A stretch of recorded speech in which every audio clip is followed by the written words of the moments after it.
everybody, welcome back. Got a real quick project today. I've decided to purchase a new multifunction stalk for the 2002 Ford Ranger. This is a brand new Ford part that I got off of eBay, and there's actually nothing wrong with the one that I have right now other than just the the markings are starting to come off. But really the main reason I purchased this is I did this with my F-150, and I think these parts are pretty universal. The one on this Ranger appears to be the factory one, but it bends down. It's pretty low, whereas this one actually tilts up and is quite a bit higher, which means that it will you can engage it up higher. This to me is just way too low. It's awkward to use, and especially when you're putting the left signal on, it's almost near the bottom of the wheel. I don't know why it's like that, but this one is pretty much plug and play. Just need to remove this clamshell, the top and the bottom, and then there should be two Torx fasteners, one on the top and one on the bottom, and then two plugs on the back. And it also comes with this new four-way flasher switch, which again, there's nothing wrong with this one, but this is all integrated into it. So I mean, it will be nice to have something that's new looking, and I guess this one's a little loose, not compared to this one, but like I said, mostly for the fact that this one is a lot more user-friendly. So I'm going to go ahead and take this clamshell off and expose what's underneath. Stay tuned.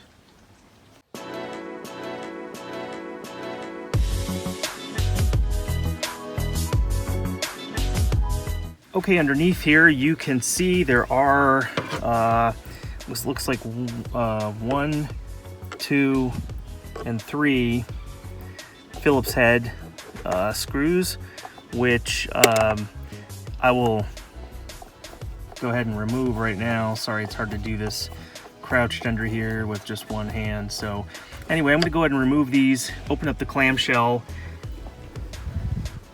and then you'll see what it's like inside.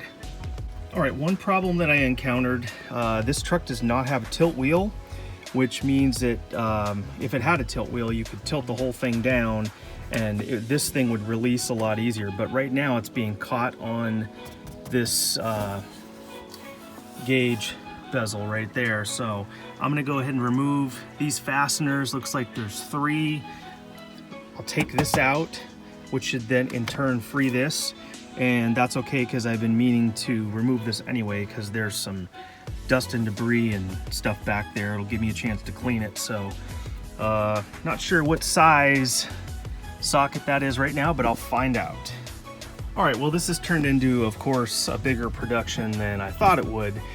But in order to get this off, you have to pull out the radio bezel, which is really no big deal. But then you also have to loosen this bottom one. And 2 of the fasteners are kind of hidden behind this metal plate, so you have to kind of pry that out of the way. Anyway, long story short, it is out. And just to let you know, it is a 9/32 bit that you will need to remove everything. So I'm gonna go ahead and pull this up out of the way, get that top off, and then I can finally replace the stalk. Well, I should explain the whole reason why you can't just pull this top clamshell off is because of this key release right here. It holds the top clamshell, so you have to take the surround off, but you know, if you're willing to invest about 5 more minutes, you can easily get it off. As far as cleaning up this inside of this bezel, I don't think I'm going to do that. I don't think I feel like pulling the gauge out today and taking it apart. It doesn't look like you can just pull I thought the lens would be separate. So not really that big of a deal. I'll just clean up the face of it and get this thing replaced. Got the old one out, and they do appear to be similar, with the exception, this is the factory one. You can see it has 4 pins on this top, and this one only has 2. So I don't know what that's all about. I'm gonna kind of plug it in and test it. It said on the ad that this was for this 2002 Ford Ranger, so I'm gonna give it a try. Maybe if it doesn't work, it looks like I can actually take it apart, maybe just replace the arm.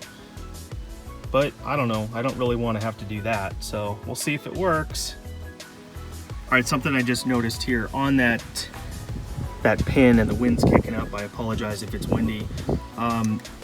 The old one had 4 pins in here and the new one only has 2, but this harness only has 2 wires coming into it. These are not used, so it looks like it will in fact work. All right, I tested it, everything does work, all the functions work, the lights, the signals, the flashers, the high beams. Didn't check the wiper, I guess. That's the whole main focus of it. Anyway, I assume that won't be a problem. So I'm gonna go ahead and wipe everything down and put it back together. All right, I lied. I decided to take this this lens off of here. I figured it was just all these little fasteners right here, and they were just all around the edge. They were accessible, so I can now get all the dust and bugs out.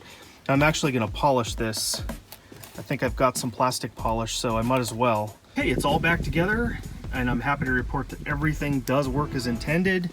Everything went back together exactly the same reverse order of how it came apart. So I'm glad I was able to clean the inside of that bezel and kind of polish the lens. Most of the scratches are pretty much gone at this point, and there's no bugs and dust inside. So I'd say this was definitely a success. And this is much better now that it's up high. It's just a much more natural position for me. So I'm not sure why some of them were up high and some of them were down low. I know the F-150s are up high, and I think this was an F-150 part, but it fits this truck, so not gonna complain there.